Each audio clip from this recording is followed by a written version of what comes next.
কেন সরকারি বাসভবন ছাড়েননি মোহাম্মদ ইউনূস? কেনই বা তিনি মাটি কামড়ে বাংলাদেশে রয়ে গিয়েছেন? এই প্রশ্নগুলি এখন বাংলাদেশের রাজনৈতিক মহলে ঘুরপাক খাচ্ছে। তাহলে তিনি রাষ্ট্রপতি হওয়ার জন্য নিয়মিত চাপ সৃষ্টি করে চলেছেন? বাংলাদেশের প্রধান উপদেষ্টার পদ বিলুপ্ত হওয়ায় দায়িত্বও শেষ হয়েছে মোহাম্মদ ইউনূসের। নতুন সরকার দায়িত্ব নেওয়ার পর স্বাভাবিকভাবে প্রশ্ন উঠেছে, রাষ্ট্রীয় অতিথি ভবন যমুনা কবে ছাড়বেন বিদায়ী উপদেষ্টা? क्या professor Mohammad Yunus president of Bangladesh क्या बांग्लादेश के सदर बनने जा रहे हैं? क्या प्रोफेसर यूनुस जमुना ऑफिस से अपने घर नहीं जा रहे? इंडियन मीडिया इसके ऊपर दोस्तों तिलमिला उठा है, गुस्से में पागल हो चुका है कि ये प्रोफेसर यूनुस जान क्यों नहीं छोड़ रहा। भाई साहब, professor Yunus Nobel prize winner है, बांग्लादेशी उसकी रिस्पेक्ट करते हैं, उसकी कदर करते हैं। उसने फॉरेन एक्सचेंज रिजर्व में $9.5 अरब का इजाफा किया है बांग्लादेश के फॉरेन एक्सचेंज रिजर्व में, तो लोग उनको सल्यूट करते हैं। अब इनको ये टेंशन है कि कहीं उसको भाई प्रेसिडेंट ना बना दे, बातें चल रही हैं। और प्रेसिडेंट वजीर आजम की जो पार है मिलती जुलती है बांग्लादेश के कानून के मुताबिक। वो कह रहे हैं कि जमुना ऑफिस में है, नहीं भाई, वो ग्रामीण बैंक का जो सरबराह है, यूनुस बैंक का सरबराह है, अपने ऑफिस में यूनुस साहब चले गए हैं, उनका वार्म वेलकम वहां पर किया गया है। लेकिन इनको टेंशन है कहीं तारिक रहमान उनको कोई ओहदा ना दे दे। अस्सलाम वालेकुम दोस्तों, मैं हूं एहसान खान और आप देख रहे हैं यूट्यूब चैनल एहसान रिएक्शन विद एहसान। दोस्तों, आपको बताएं कि वेस्ट बंगाल का मीडिया, उसके एनालिस्ट, तज्जियाकार और उनके जर्नलिस्ट अब बात कर रहे हैं प्रोफेसर मोहम्मद यूनुस के ऊपर। देखें कभी इनको प्रेसिडेंट ना बना दिया जाए। वो कह रहे हैं कि अब ये कुछ बातें हो रही हैं बिहाइंड द सीन कि भाई प्रोफेसर यूनुस ने बड़ा अच्छा रिजल्ट दिया है 18-17 महीनों के अंदर। एक तो उन्होंने हमारा जो फॉरेन रिजर्व हैं वो इंक्रीज हुए हैं, डिक्रीज नहीं हुए, यानी मुल्क के अंदर उसने एक अच्छा इलेक्शन दिया है बांग्लादेशियों को, तो उनकी जो पॉपुलैरिटी का ग्राफ है नीचे नहीं ऊपर हुआ है। लेकिन इंडिया को खटकता है, इंडिया को अच्छा नहीं लगता। वो कहते हैं ये हमारा विरोधी है, ये 7 सिस्टर्स की बात करता है, ये कहता है कि भाई ये जो 7 सिस्टर नेपाल भूटान है डिपेंडेंट है बांग्लादेश के ऊपर। इस तरह की वो बातें कर रहे हैं। यानी हालांकि प्रोफेसर किसी के खिलाफ नहीं है, वो तो कहता है भाई सब मिलकर काम करो, लेकिन इनको नहीं अच्छा लगता ना इंडियन को। अब वो डरे हुए हैं कि कभी इनको प्रेसिडेंट ना बना दिया जाए प्रोफेसर यूनुस को। ये जमुना ऑफिस से घर नहीं जा रहे। ये पहले इनकी एक और वीडियो भी वायरल सोशल मीडिया पर कर दी गई थी कि ये तो बाहरले मुल्क चले गए हैं, लेकिन वो पुरानी वीडियो थी। वो अभी बांग्लादेश में है, वो कहीं नहीं जा रहे, क्योंकि वो बांग्लादेशियों का एसिड है, वो चाय वाला नहीं है, वो नोबेल प्राइज विनर है, दुनिया उसकी रिस्पेक्ट करती है। तो आइए दोस्तों, इसी के ऊपर जो वेस्ट बंगाल का मीडिया है वो क्या कह रहा है ये वीडियो देखते हैं। बहुत इंटरेस्टिंग वीडियो होने जा रही है। मेरी आपसे रिक्वेस्ट है इस वीडियो को आप आखिर तक जरूर देखिएगा। 3, 2, 1 एंड क्यू।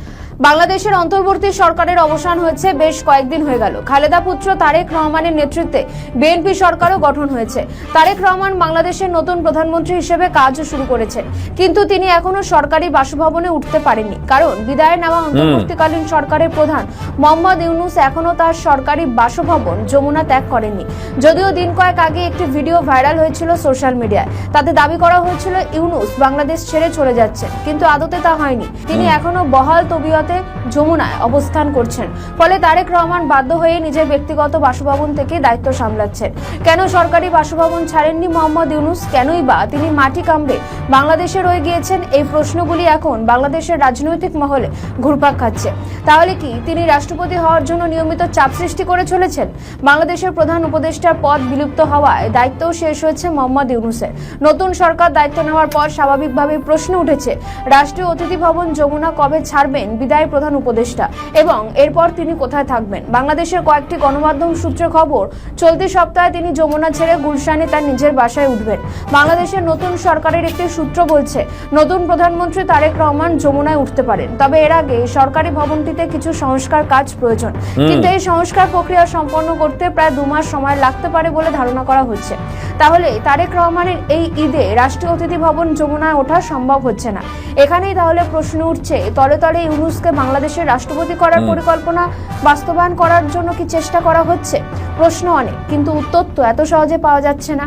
বাংলাদেশের রাজনৈতিক মহলের একাংশ বলছে মোহাম্মদ ইউনূস প্রধান উপদেষ্টার পদে বহাল হওয়ার পর একদিকে যেমন তার বিরুদ্ধে থাকা একাধিক মামলা অভিযোগ তুলে নিয়ে নিজেকে দায়মুক্ত করেছেন, তেমনি জামাত ও বিএনপির একাধিক নেতার বিরুদ্ধে থাকা গুরুতর মামলাও সরকারিভাবে তুলে নিয়েছেন। বিশেষ করে তারেক রহমান ও খালেদা জিয়ার বিরুদ্ধে থাকা মামলাগুলি তুলে নিয়ে তাদের সম্পূর্ণ নির্দোষ বলে ক্লিনচিট দিয়েছেন।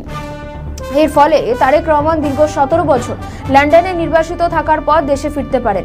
বিভিন্ন মহলের মতে এটাই ছিল ইউনূস সাহেবের মাস্টার স্ট্রোক। এখন আর ফায়দা তুলতে চান তিনি।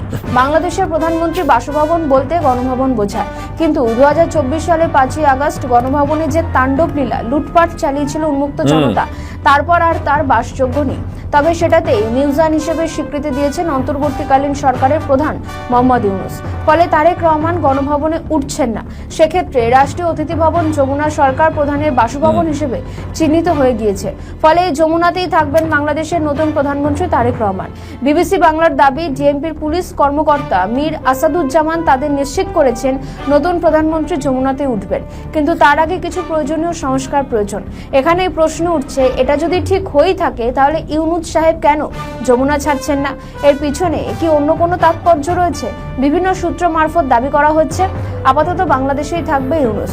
এমনকি মার্চের 3য় সপ্তাহে একটি অনুষ্ঠানে যোগ দিতে জাপানে যাবেন মোহাম্মদ ইউনূস, তারপর আবার বাংলাদেশেই ফিরে আসবেন।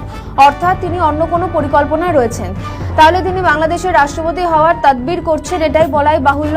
কিন্তু তারেক রহমান কি তাকে রাষ্ট্রপতি করবেন? বিএনপি কি মেনে নেবে? এমন প্রশ্নও কিন্তু সামনে উঠছে। এখনো পর্যন্ত যা খবর, ঢাকায় ইউনূস সেন্টারে কাজ চলছে, যেটা সম্পন্ন হলেই তিনি যমুনা ছেড়ে গুলশানে নিজের বাড়িতে ফিরে যাবেন। আপাতত যমুনায় বসেই ইউনূস সাহেব তার ব্যক্তিগত কাজকর্ম পরিচালনা করছেন, যেমন শূন্য দারিদ্র্য, শূন্য বেকারত্ব এবং শূন্য নিট কার্বন নিঃসরণের মতো তার 3-0 কনসেপ্ট নিয়ে কাজ শুরু করবেন মোহাম্মদ ইউনূস। সেই সঙ্গে আরও 2টি প্রকল্প নিয়ে তার কাজ করার ইচ্ছে রয়েছে, আগেই জানানো হয়েছিল। এমনও জানা যাচ্ছে প্রকল্পগুলি রূপায়ণের জন্যই মার্চের 2য় সপ্তাহে তিনি জাপানে যাচ্ছেন। অর্থাৎ সরকারি বাসভবনে বসে ব্যক্তিগত কাজ করছেন মোহাম্মদ ইউনূস। এটা কতটা আইনসঙ্গত এই প্রশ্ন করতেই পারে, কিন্তু ইউনূস কি বাংলাদেশের রাষ্ট্রপতি হতে পারবেন? একাধিক সূত্র বলছে এটা হলেও হতে পারে।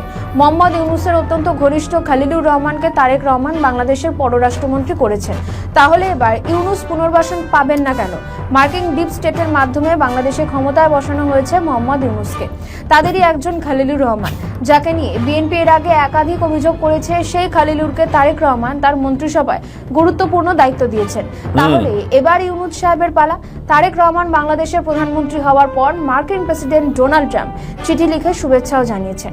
সেই চিঠিতে তিনি কার্যত হুঁশিয়ারের সুরে বাণিজ্য প্রতিরক্ষা সংক্রান্ত চুক্তি নিয়ে তারেককে কিছু বার্তা দিয়েছিলেন। এটা কি মোহাম্মদ ইউনূসকে পুনর্বাসন দেওয়ার বার্তা ছিল, নাকি মোহাম্মদ ইউনূস বহাল তবিয়তে যমুনায় থাকা এবং বাংলাদেশ ত্যাগ না করা দেখে অন্তত এটাই মনে হচ্ছে।